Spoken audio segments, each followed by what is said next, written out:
First up, it's the Ram Jams from Team DRT3K. There's some good variety on this team.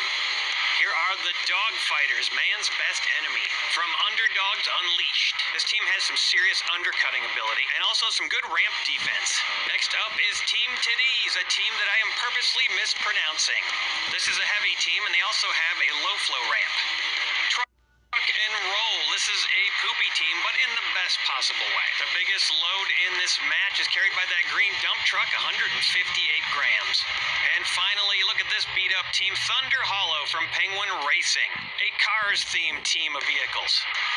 First up, it's the Baby Brigade from G4 Diecast Racing. Don't let the bright colors fool you. These cars are dangerous. And so are those babies. I wonder if Baby Cookie knows them.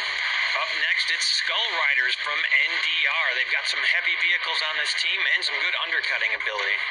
Ragtag Racing, also very heavy vehicles and a couple of undercutters. One of them trying to escape the platform. Beware Carthulu, sponsored by Sid from Cybertron. This is a madness-inducing team. Should be interesting to see what powers they possess. And this is Totaled Out Towing, a team of tow trucks, TOT.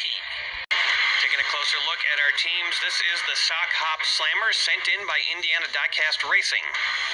The Malachi Brothers, sponsored by Arnold's Drive-In. Watch out, Fonz. The Cash Money Boys have a heavy team and some great undercutting potential. And even a ramp. From Beaverworks Diecast Racing, it's Team Beaverworks.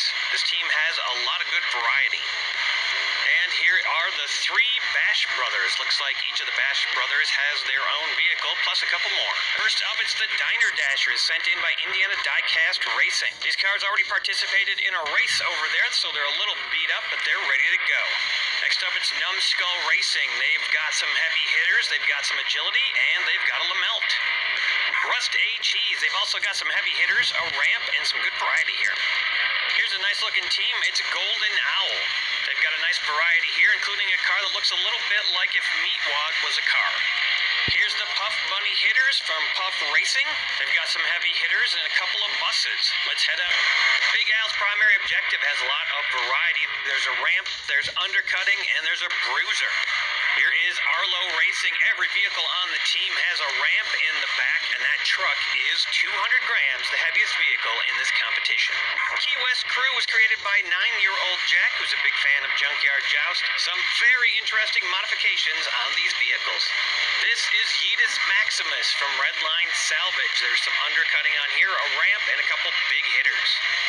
And Kings of the North, featuring vehicles from Underdogs Unleashed, Mad Mike's Custom Garage, and Crazy Canuck. Beware the dog, it's Lily's Boneyard with Lily the dog in all the vehicles. I don't exactly know how that's possible, but I find it's better not to ask questions.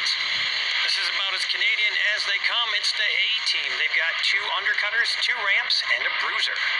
Stretching the limits of what counts as a custom car, it's Good Intention, sponsored by TJG. These vehicles are definitely prepared for impact.